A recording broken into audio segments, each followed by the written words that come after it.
tuna changamoto ambayo ni ya ulipaji, utozwaji wa kodi, hasa kwa upande wa leseni. Leseni yetu tunayotoa ni shilingi 70,000 za udereva. Changamoto hii unaweza ukaona waendesha pikipiki, abiria tunayembeba ni mmoja, maana yake kipato chetu tunachokitafuta ni kidogo, lakini hauwezi kulinganisha na mabasi au bajaji au vyombo vingine. Kwa hiyo tunashindwa namna ya kukata leseni kwa sababu ya kipato hicho. Sasa tulikuwa tunaomba mheshimiwa mgeni wetu rasmi kwamba kwenye tasnia hii tupunguziwe leseni kama vile ambavyo mwaka jana kwenye bajeti waziri wa fedha aliweza kuwakilisha kutoka shilingi 70,000 na kuja shilingi 30,000. Kwa wilaya natamani kulia. Yaani tumekaguliwa kila kitu kumaliza. Nafahamu kwa wale ambao wameshawahi kufungua kundi, najua process hizi hivyo.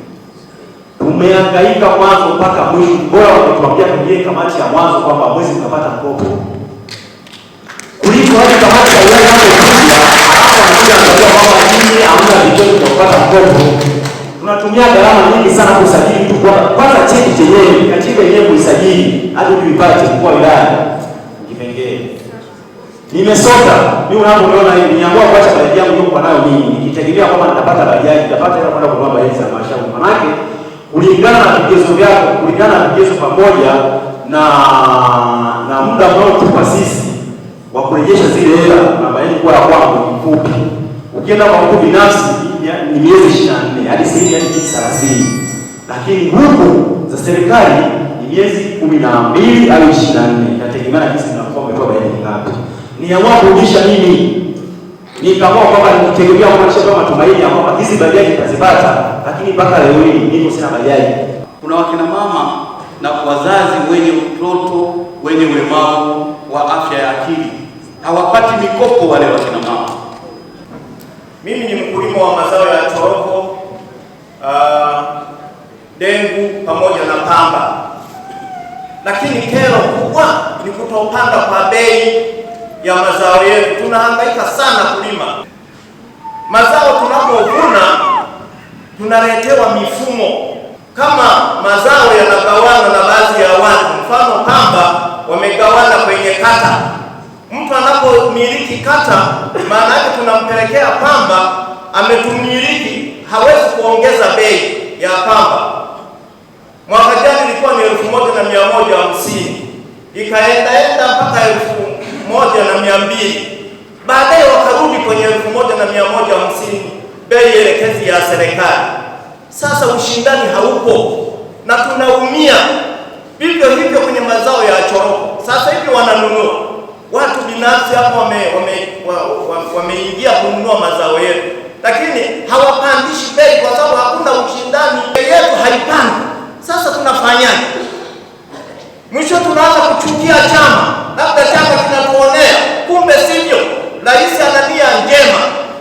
Sasa mimi ombi langu, naomba mazao haya yaende kwenye vyama vya ushirika ili yapate ushindani.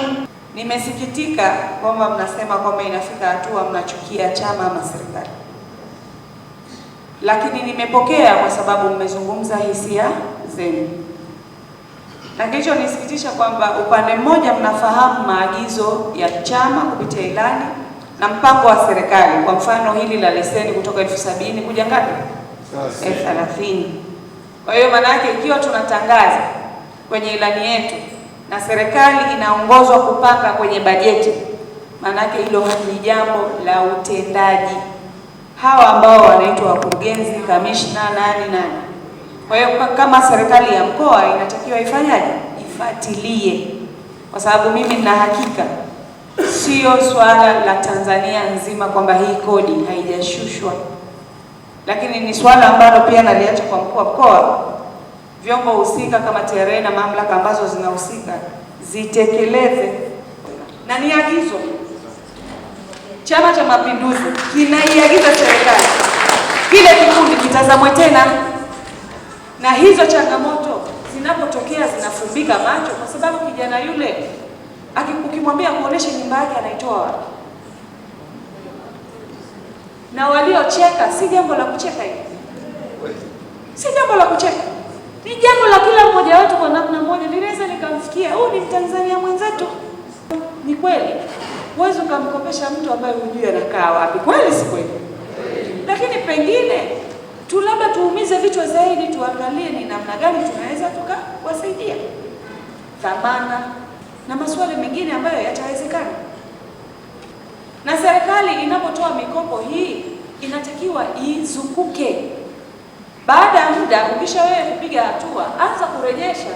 Hawi yule ambaye ulipokopeshwa na miaka 13, baada ya miaka 5 atakuwa na miaka 18 na yeye atahitaji nini? Mkopo.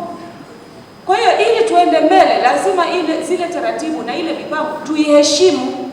Sasa Mheshimiwa Rasifa ambaye yuko hapa kwa niaba ya Rasifa ametoa mwongozo tayari kwamba hata tukijua kwamba huyu ndo mpangaji wako tunaweza, lakini wenzangu ambao mnakwama kwa anwani na vile mmejisajili kama kikundi, kama wewe ndo mwenyekiti, saa nyingine ridhia wewe kusogea nyuma, akae yule ambaye anathibitisha vile vielelezo ama vigezo vilivyowekwa. Inaweza ikawasaidia wengi mkakwamuka kwenye hichi kipengele cha makazi ya kudumu.